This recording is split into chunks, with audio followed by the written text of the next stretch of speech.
नमस्कार दोस्तों। अभी मैं आपके लिए चैप्टर लेकर आया हूँ Indian politics recent trends and development. तो इस चैप्टर के बहुत सारी क्वेश्चंस हम डिस्कस कर चुके हैं। अभी जो क्वेश्चन लेकर आया हूँ वो है United front end NDA government. तो इस वीडियो में सिर्फ यूनाइटेड फ्रंट गवर्नमेंट को डिस्कस करूँगा और नेक्स्ट वीडियो में एनडीए गवर्नमेंट।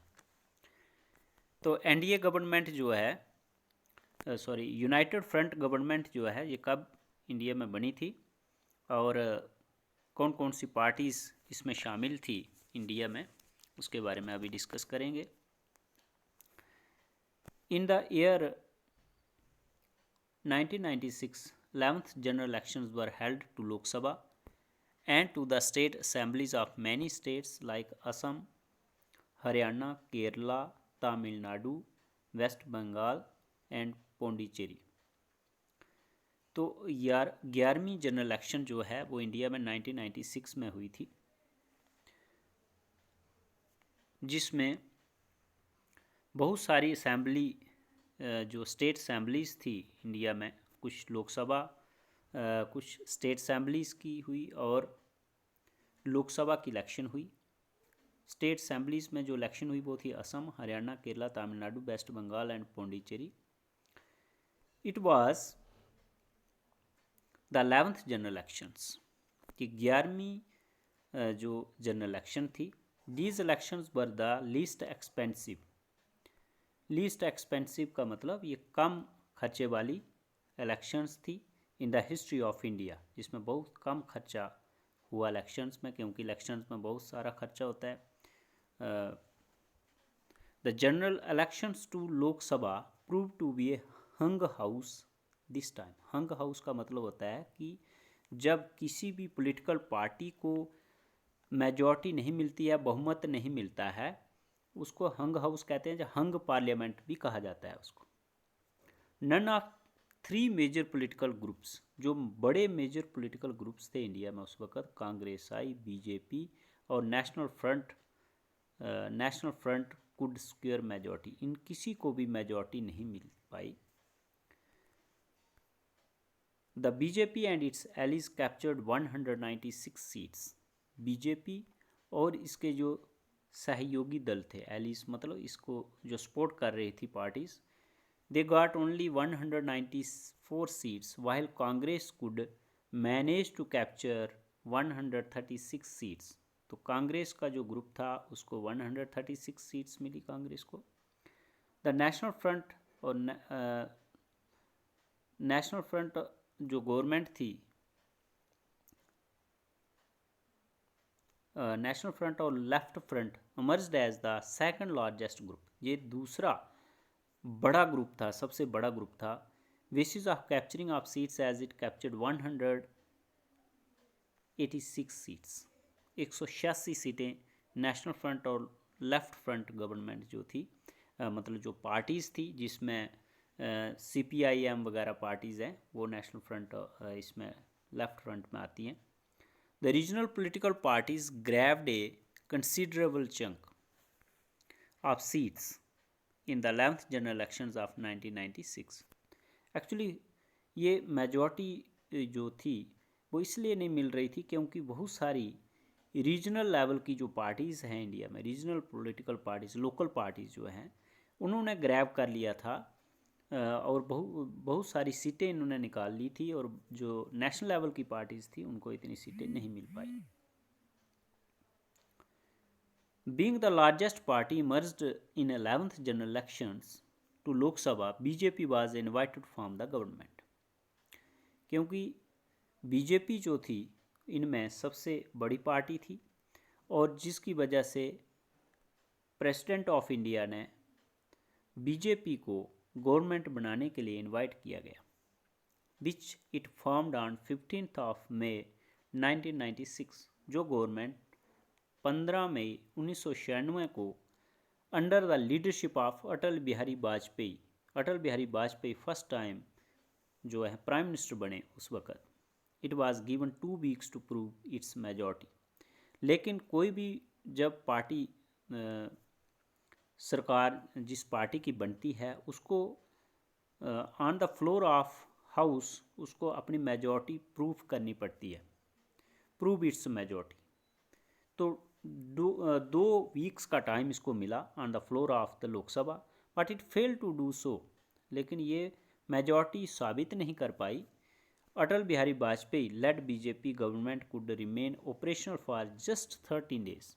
तो ये इंडिया के इतिहास में ऐसी सरकार थी जो सिर्फ 13 दिन तक चली, 13 डेज ओनली।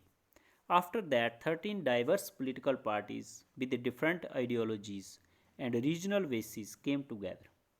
तो उसके बाद क्या हुआ, 13 पोलिटिकल पार्टीज डिफरेंट आइडियोलॉजीज वाली, मतलब हर पार्टी की अपनी अपनी आइडियोलॉजी होती है, तो वो अलग अलग आइडियोलॉजीज की पार्टीज़ 13 पार्टीज़ इकट्ठी हो गई रीजनल बेसिस पे, came together to form the government under the leadership of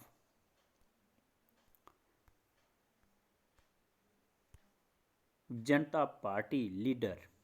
Janata Party के लीडर थे HD देवगौड़ा। और यहाँ पे मैं इसका फुल फॉर्म लिख रहा हूँ। H का मतलब है हरदनहल्ली देवगौड़ा और D का एब्रीवेशन है डोडेगौड़ा। हरदनहल्ली देवगौड़ा डोडेगौड़ा इनका पूरा नाम था, जो इंडिया में प्राइम मिनिस्टर रहे।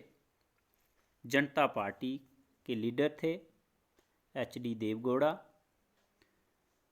जनता Party leader HD Deve Gowda, known as United front government. जो यूनाइटेड फ्रंट गवर्नमेंट इंडिया में बनी थी उसके लीडर थे और प्राइम मिनिस्टर बने।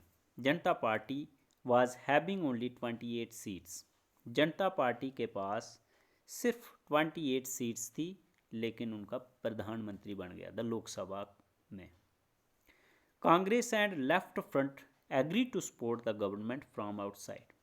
कांग्रेस पार्टी और लेफ्ट फ्रंट की जो पार्टीज़ थी ये एग्री हो गए सपोर्ट करने के लिए गवर्नमेंट को आउटसाइड से। अब ये आउटसाइड से सपोर्ट क्या होती है?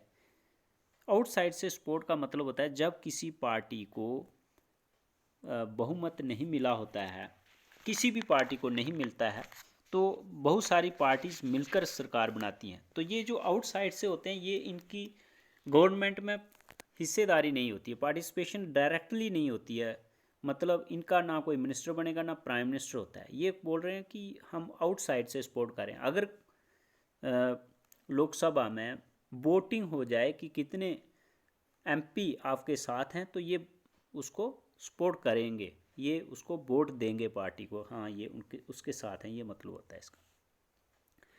वट द देवगौड़ा, यहाँ देवी लिखा हुआ है, देवी नहीं, यहाँ DEVE है। तो Deve Gowda government could rule for almost 10 months. और देवगौड़ा की सरकार ने 10 महीने तक ही रूल किया and was voted out of power in 1997। और 1997 में इनके अगेंस्ट भी वोट पड़ गया और ये सरकार गिर गई। Van Congress withdrew it's support, क्योंकि जैसे मैंने कहा कि कांग्रेस ने बाहर से सपोर्ट किया था, तो कांग्रेस ने अपनी सपोर्ट वापस ले ली and propose to form a new government by itself. और उन्होंने कहा कि हम खुद गवर्नमेंट बनाएंगे, इटसेल्फ बनाएंगे। But Congress fail to form the government in replacement. तो इनकी रिप्लेसमेंट मतलब इनकी जगह ये कांग्रेस पार्टी भी फेल हो गई गवर्नमेंट बनाने में, क्योंकि इनको भी मेजॉरिटी नहीं मिली।